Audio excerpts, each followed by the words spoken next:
Dean Johnson, also from Alabama. I have a question regarding the census. I know we're changing gears a little bit, but that affects everyone. What, in your opinion, is legally required for each citizen to divulge? And secondly, what are you going to do when they show up at your door and ask probing questions?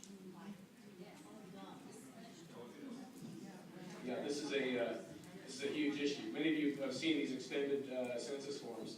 Well, under federal law, you're required to answer. So I'm not going to advise anyone to break federal law. That would be a big mistake for me as an attorney. But that said, I think that the kind of questions that are being asked, especially in some of the early forms we've seen and that have been talked about in some media outlets, are really disturbing.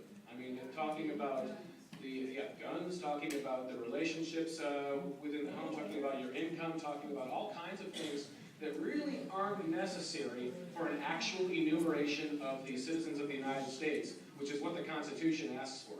And that's the other problem with the census, and I know that was one of the issues we were going to talk about, and I just got so focused on voter fraud.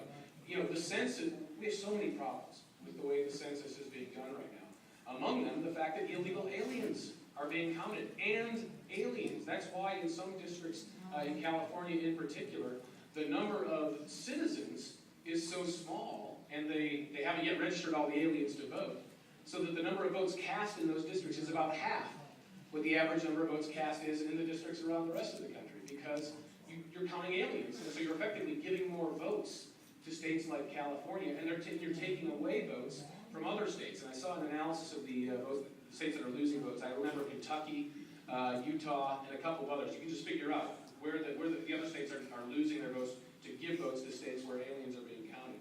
But it's a huge issue, and it's going to require a change in statute in order to fix that. And in order to get a change in statute, we've got to win some elections. One more comment, we're practically, and I'm also an attorney, so I do not recommend doing anything that is violating federal law.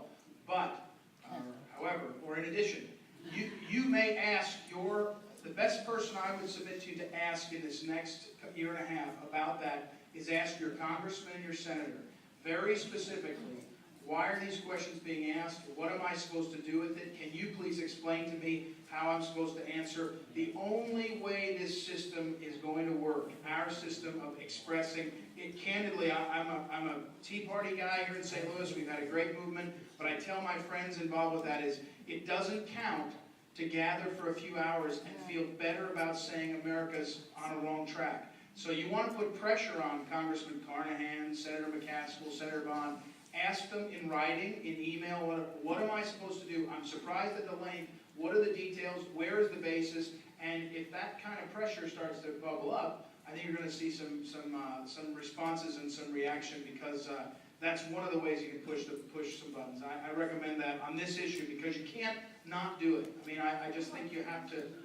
Well, until we can change the statutes and win some elections, I think you need to be careful about how you go about making your feelings felt and known to others. That's what I recommend.